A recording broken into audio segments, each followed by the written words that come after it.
நம் ஆண்டவர் இயேசு கிறிஸ்துவின் நாமத்தினால் மகிழ்ச்சியின் சமாதானமும் நம் அனைவரோடும் இருப்பதாக. எபேசியர் 2:1-7 முடிய. உங்களுடைய குற்றங்களையும் பாவங்களையும் முன்னிட்டு நீங்கள் இறந்தவர்களாயிருந்தீர்கள்.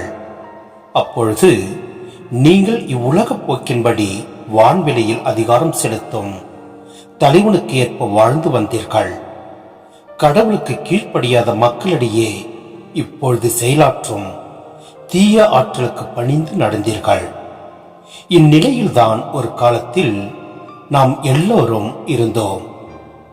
நம்முடைய ஊனியல்பின் தீய நாட்டங்களின்படி வாழ்ந்து உடலும் மனமும் விரும்பியவாறு செயல்பட்டு மற்றவர்களைப் போலவே நாமும் இயல்பாக கடவுளின் சினத்துக்கு ஆளானோம். ஆனால் கடவுள் மிகுந்த இரக்கமுடையவர். அவர் நம்மீது மிகுந்த அன்பு கொண்டுள்ளார். குற்றங்களின் காரணமாய் இறந்தவர்களாய் இருந்த நாம் அவ்வன்பின் மூலம் இணைந்து உயிர் பெற செய்தார். நீங்கள் மீட்கப்பட்டிருப்பது அந்த அருளாலேயே. இயேசு கிறிஸ்துவோடு இணைந்த நிலையில் நாம் அவரோடு உயிர் தெழவும் விண்ணுலகில் அவரோடு அமரவும் செய்தார். கிறிஸ்து இயேசு வழியாக கடவுள் நமக்கு செய்த நன்மையையும் அவரது ஒப்புயர்வற்ற அருள் வளத்தையும் இனி வரும் காலங்களிலும் எடுத்து காட்டுவதற்காகவே இவ்வாறு செய்தார். சிந்தனை: நாம் ஒவ்வொருவரும் இன்றைய காலகட்டத்தில் உலகப் போக்கின்படி வாழ்ந்து வருகின்றோம். ஆனால் நம் கடவுள் மிகுந்த இரக்கமுடையவர்.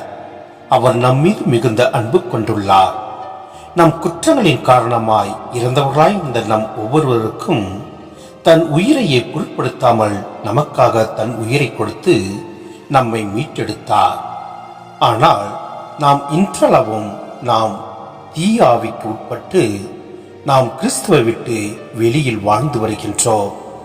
அவ்வாறு இல்லாமல் நம் ஆண்டவரில் இணைந்து அவரோடு ஒன்றித்து செயல்படுவோம். அவரது வார்த்தைக்கு அடிபணிவோம். எல்லாம் அல்ல இறைவன் நம்மை நிறைவாய் ஆசீர்வதிப்பார். ஆமென்.